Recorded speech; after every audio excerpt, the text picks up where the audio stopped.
सुरक्षा प्रदान करना होगा। इनकलाब जिंदाबाद, इनकलाबियों की रक्षा करनी होगी। तमिलनाडु में बिहारियों की रक्षा करनी होगी। अरे तमिलनाडु में बिहारियों पे हमला क्यों? जवाब दो। तमिलनाडु में बिहारियों पे हमला क्यों? भाजपा जवाब दो। और तमिलनाडु में बिहारियों पे हमला क्यों? नीतीश कुमार जवाब दो। जवाब तुमको देना होगा। अरे बिहारियों की सुरक्षा सुनिश्चित करनी होगी। अरे बिहारियों की सुरक्षा सुनिश्चित करनी होगी। इनकलाब जिंदाबाद, जिंदाबाद, जिंदाबाद। भैया थोड़ा आदरणीय श्री पप्पू यादव जी और हमारे पार्टी के क्रांतिवीर, क्रांतिकारी, सम्मानित नेतागण, माननीय प्रदेश अध्यक्ष जी और राष्ट्रीय नेतागण, सभी को मैं प्रणाम करता हूं। आज ये महाधरना देने की आवश्यकता इसीलिए पड़ी है क्योंकि ये बिहारियों के स्वाभिमान के लिए लड़ाई है। हर एक बिहारियों के लिए लड़ाई है। ये सिर्फ तमिलनाडु से वापस लाने की बात नहीं है। आने वाला समय में बिहारी कहीं भी अपमानित न हो, ये उसके लिए महाधरना है।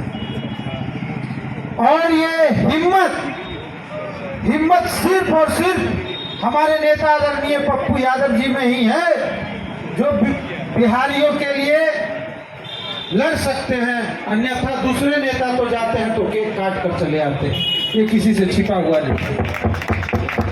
बिहार के डिप्टी सीएम होते भर में बिहारियों के बारे में एक शब्द न बोलना, और उनमें तमिलनाडु में जाकर कितनी गौरव की बात है। आप लोग सोच लीजिए कितनी गौरव की बात है। इससे बड़ा तो गौरव हो ही नहीं सकता है। उनके लिए इम्पोर्टेंट था केक, उनके लिए इम्पोर्टेंट था कि क्षमा कीजिए मैं थोड़ा लेट से आया हूं। उनके लिए इम्पोर्टेंट ये नहीं था कि हमारे बिहारी भाई यहाँ कितने दुख में फंसे हुए हैं। हर गांव से एक दर्जन लोग फंसे हुए हैं तमिलनाडु में। यदि आज कहीं बिहारी सबसे ज्यादा अपमानित हो रहा है तो यहाँ की सरकार की कार्यों को देखकर। कुछ लोग तो ऐसे कह रहे हैं कि कुछ हुआ ही नहीं है, हम जानते ही नहीं है, वीडियो फेक है। कई प्रशासन के यहाँ महामहिम बोले कि यदि गलत अफवाह उड़ाएगा तो एफआईआर करेंगे। तमिलनाडु में फंसे हुए एक एक व्यक्ति का फोन लगातार हमारे पार्टी के हर एक नेता कार्यकर्ता पर आ रहा है कि हमें किसी भी तरह से यहाँ से निकालिए, नहीं तो हमें भी काट देगा। तो ये क्या गलत है? सारे न्यूज चैनलों में चल रही है, या सारे न्यूज चैनलों के पास भी फोन आ रहा होगा, क्योंकि जो एसी में बैठे हुए हैं ना, उनके परिवार वहां नहीं फंसे हुए हैं। हम लोग गांव देहात से बिलोंग करते हैं, हर एक गांव से कम दर्जनों लोग फंसे हुए हैं। क्या मेरी बात सही है कि नहीं? सही है।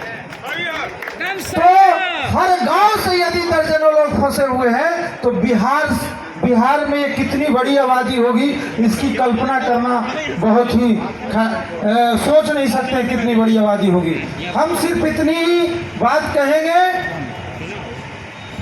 कि यदि बिहारियों के स्वाभिमान के लिए आदरणीय पप्पू यादव जी रोड पर आए हैं और तमिलनाडु में फंसे हुए यदि एक एक बिहारी सकुशल बिहार नहीं लौटता है तो ये लड़ाई आर पार होगी और बिहार के इतिहास में नया ये लड़ाई होगी और बिहारियों के स्वाभिमान के लिए होगी। बहुत बहुत धन्यवाद। जय जन अधिकार पार्टी, जय पप्पू यादव।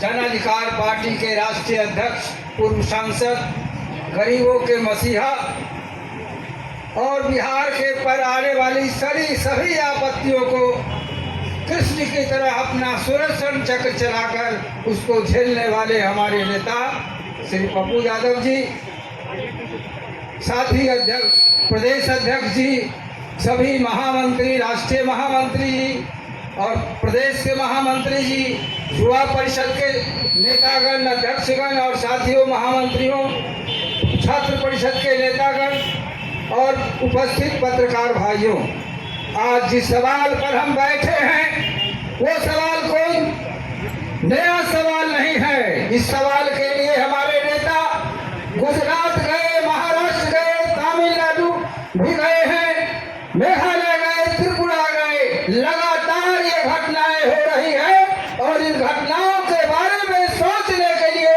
ना तो केंद्र की सरकार और ना भारत की, बिहार की सरकार चाहती है। इस मामले में कोई बात करना नहीं चाहती है, जबकि लगातार हम लोगों ने इसके लिए प्रयास किया है। बिहार की जो स्थिति है वो स्थिति बहुत ही दयनीय है। मैं क्या कहूँ आपसे, आप सब लोग जानते हैं कि बिहार के 4 करोड़ लोग आज बाहर में काम करने के लिए जाते हैं। बिहार की जो जमीनें हैं, 18,000 एकड़ जमीन जल छाजन में पड़ा हुआ है। मतलब यह कि वहाँ जल निष्कासन नहीं होता है, वाटर लॉगिंग है, बाढ़ आती है। दूसरा, यहाँ कोई कल कारखाना नहीं है। जो 25 गो कारखाना था ईख का, गन्ने का, चीनी का, वो भी बंद हो गया है। हमारे प्रधानमंत्री ने, बीजेपी की सरकार ने, बीजेपी ने कहा था हम 2 करोड़ को नौकरी देंगे, विदेश से पैसा मंगाएंगे। विदेश से क्या पैसा मंगाया? सब चीजें, हमारा रेल फेल छे सब बेच दिया, जमीन बेचा, ऊपर आकाश बेचा, पाताल तक बेच दिया, कोयला खदान बेच दिया और अपने आप एक आदमी अडानी को सब कुछ दे दिया।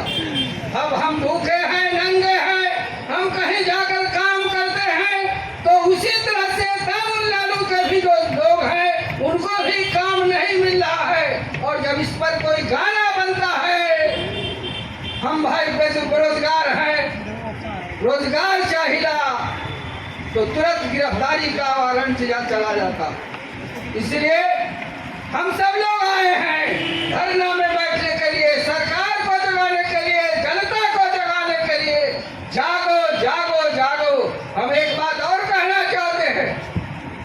2-3 दिन से मैं देख रहा हूँ विधानसभा और विधान परिषद में सवाल उठ रहा है, कुछ लोग सवाल उठा रहे हैं, लेकिन महागठबंधन की सरकार इस बात को मानने के लिए तैयार नहीं है। आज जो बैंकरप्सी है, जो विधायकों के बीच में अज्ञानता है, उसके कारण एक भी विधायक किसी भी मंत्री पर, किसी भी